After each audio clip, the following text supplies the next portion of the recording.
जागा दाता कविता की अगली पंक्तियां हैं।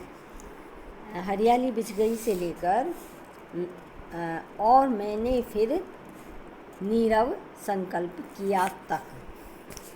प्रसंग वही है, अवतरण भीतर जागा दाता से लिया गया है। कवि ने प्रकृति द्वारा धरती पर जो हरियाली फैली आई हुई है उसे लक्ष्य करके अपनी हार्दिक उदारता को व्यक्त किया है। व्याख्या। कवि कहता है कि धरती के मैदानी भागों में हरियाली बिछ गई है। घाटी की पगडंडी भी हरी तमा से युक्त हो गई है। वह दूर से स्पष्ट नहीं दिखाई देती, मानो पगडंडी रूपी नवयुवती लजा कर ओट हो गई है, परंतु उसकी सुंदरता देखने के लिए बिजली स्वयं को रोक नहीं सकी और वह सहसा चमक उठी। सुंदरता को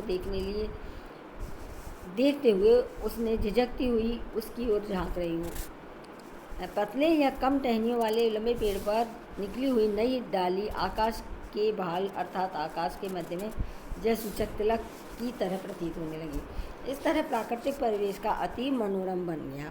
इसी क्रम में कवि कहता है कि खेतों में गेहूं की हरी भरी बालियां, आसपास राई की कुछ सफ़ेद कुछ कभी सरसों की पीली आभा वाले फूलों की कांति का सुगंध युक्त वातावरण देखने लगी और किसी खेत में पोस्त पुष्पों की लालिमा सहसा आलोकित होने लगी।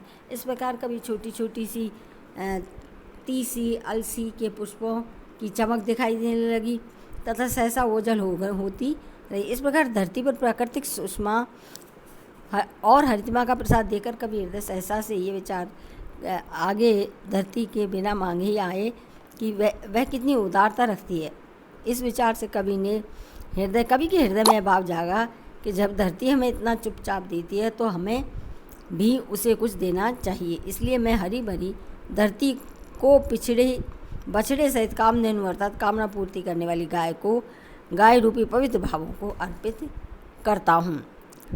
विशेष में इसमें कवि का प्रकृति के प्रति उदार भाव आदर भाव दिखाई देता है और उत्प्रेक्षा और अनुप्रास मानवीकरण अलंकार इसमें दिखाई देते हैं।